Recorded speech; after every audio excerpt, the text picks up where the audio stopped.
Olá mais uma vez, meu nome é Maicon Solarivisco, estamos aqui no episódio 2 com a nossa ilustre professora Cida Borges e iremos dar continuidade de acordo com o primeiro episódio que foi mencionado um pouco mais sobre o início da professora nesse mercado da literatura, e isso é muito bom. E agora o nosso segundo tópico, nós vamos conversar com a senhora, professora. O que a senhora poderia nos dizer sobre a experiência como oratória é crucial para um bom desempenho em ambientes acadêmicos e profissionais? A senhora poderia exemplificar um pouco mais para nós a importância da oratória? É muito importante, mesmo porque ela é a arte de persuadir. Ótimo. Então, é a arte do convencimento. Então, se eu quero vender, eu tenho que elaborar um discurso para venda. Ou de uma imagem, ou de um produto, eu tenho que elaborar essa persuasão de uma forma que ela chegue ao meu público-alvo. Porque se eu usar uma linguagem diferente, eu vou fazer um ótimo discurso, mas o meu público não virá, porque ele não vai entender. Então, eu tenho que fazer uma adequação para o meu público-alvo. Ótimo. Né? A oratória, a arte da oratória, né, criada por Aristóteles, ela foi criada nesse sentido, para convencer, para persuadir. E isso não vai acontecer só verbalmente, só pela palavra, ou depois pela palavra escrita. Isso vai acontecer pelo olhar, Ótimo. pela escolha do léxico. As palavras que eu vou usar, umas são mais amenas, outras mais brutas, naquele contexto. Para interagir com o seu público. Para interagir com o meu público. A expressão corporal,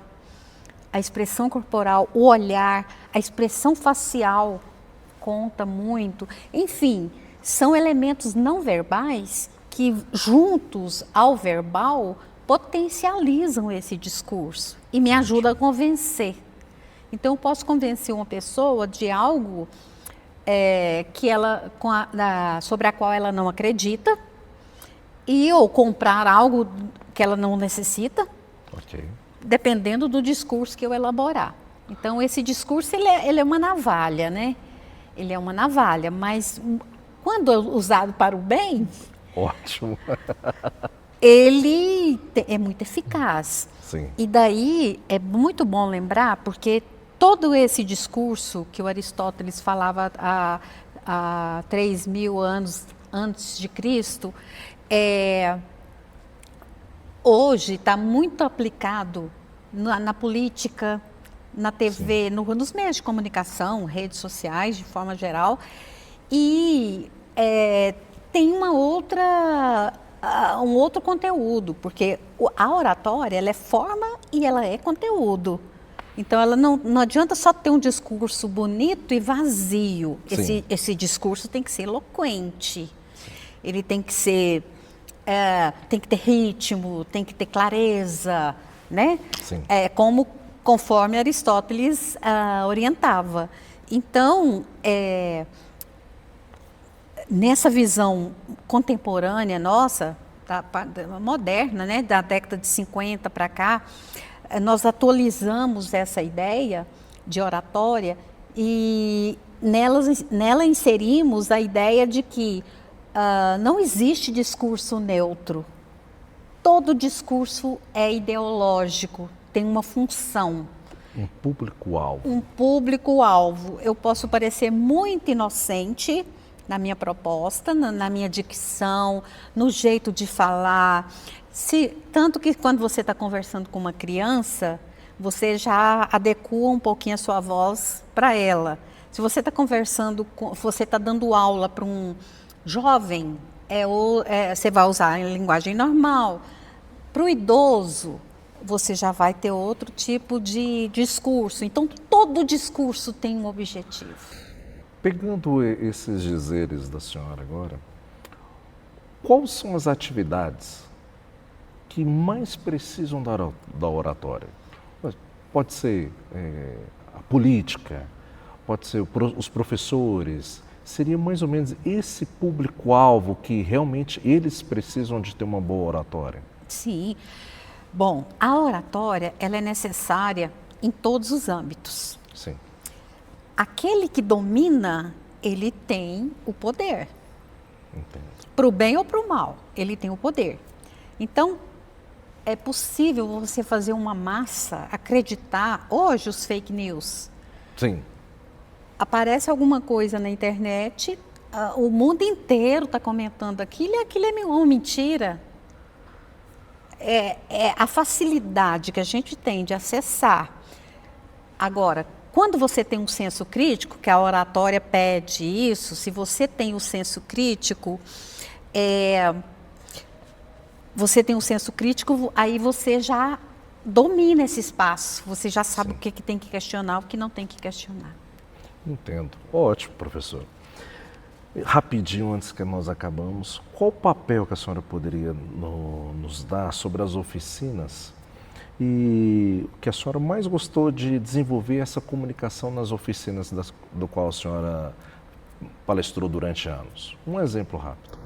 Sim, só na PUC Goiás foram 30 anos, né? 30 anos. E 30. E nesse meio tempo éramos convidados, né, para outras escolas, outros estados, outras cidades daqui de Goiás. Então, as oficinas de cinema, de uma forma geral, por isso que eu falei que eu quase fui, né? Pro cinema. Eu tenho um pezinho lá, mas as de cinema eram muito apaixonantes. Por quê? Por que eu penso que eu gostei tanto? Porque o cinema, na visão da semiótica, o que é a semiótica? É a ciência de toda e qualquer linguagem. Sim. Então, a semiótica ela vai abordar o texto escrito. Olha, a pessoa pensou, aquilo que ela pensou é uma imagem. Aquilo que ela concretizou é um texto. Okay. E aquilo, a partir do momento que eu divido, compartilho com outras pessoas, ela se torna outros e outros e outros e outros textos. Perfeito. E outras e outras e outras e outras imagens. Um campo gigantesco. Vastíssimo, infinito, segundo a Martine Joly. Okay. Né? É infinito, porque uma imagem vai gerando um texto, que vai gerando imagem, é infinito isso, né? Então, o cinema... Né, concluindo, o cinema me mostrou isso. Ele é verbal e ele é não verbal. Ele tem o pensamento do roteirista, ele tem o texto do roteirista, que o diretor e a equipe vão ler, e ele vai ser transformado em personagem, tempo, espaço, ação, enredo, luz, textura, figurino, cenário. Tudo isso é linguagem.